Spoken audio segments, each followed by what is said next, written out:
There's a lot about family law that completely stuns me, amazes me, puzzles me, and everything in between.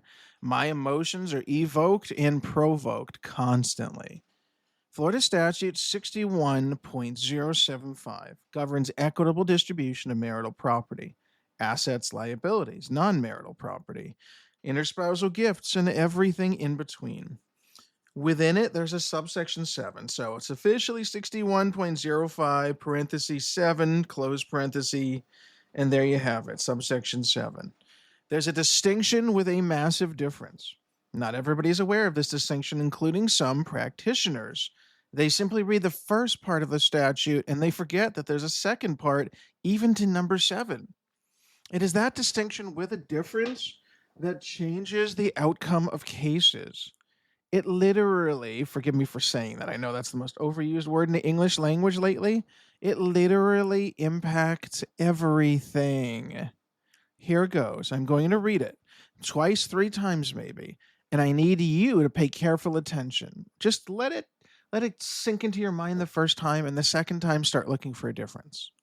The cutoff date for determining assets and liabilities to be classified as marital assets and liabilities is the earliest of the date the parties enter into a separation agreement or the date of filing a petition for divorce. Here comes that second part.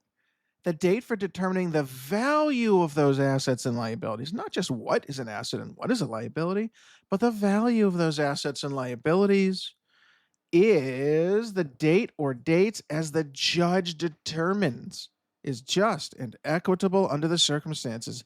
Oh, so maybe that's why it's called equitable distribution. Different assets may be valued as of different dates, either in the judge's discretion or as the circumstances require. Maybe something did not have an accurate or a valid valuation, or maybe the parties cannot figure out the amount of that valuation because they never had any kind of an appraisal done and there's no evidence existing to make that determination. Who knows? Let's try this one more time, a little more carefully. The cutoff date for determining assets and liabilities is the earliest of either the parties entered into a valid separation agreement or the date they filed for divorce. Okay, got it. So just one of those two. Those are our options. One of two. You filed for divorce. Everything at that moment is an asset or a liability. Or you had a valid separation agreement. You had something notarized together as of that moment. There you go. You have your date of separation. The date for determining the value of the assets or the amount of the debts, marital or non-marital, is the date or dates the judge determines. Well, how do you get a judge to determine that? I will answer that question in a minute. As is equitable under the circumstances, or multiple different dates as circumstances require, or the judge decides at his or her discretion. Okay, so here we go. You need testimony of your client, of witnesses, of experts, of the parties themselves. You need testimony and documents and text message exchanges and emails and appraisals if they are available.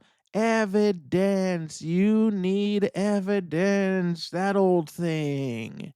And you present that evidence, you present that testimony to the judge, and you make a clear and convincing argument. And ultimately, if the judge believes that you're more credible, your argument is better, or your client's argument is better, or your client is more credible, or you had the better evidence, then you might win on that issue.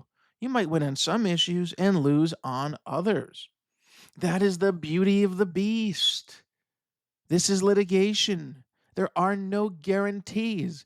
If there were guarantees, why would we even have a trial? We would know the outcome before we even start.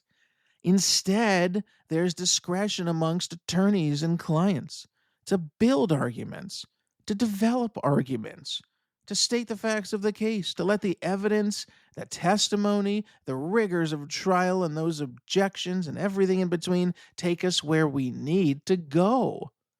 This is what equitable distribution is all about. Not strictly equal, not guaranteed, not this one size fits all. In fact, this may be the opposite. Whereas one size fits all might apply in some cases to child support, one size fits all will never apply to equitable distribution because we start with a premise, but we rarely finish with that premise, and everything in between and all of the nuance and all of the distinctions and all of the differences is where your lawyer earns their money.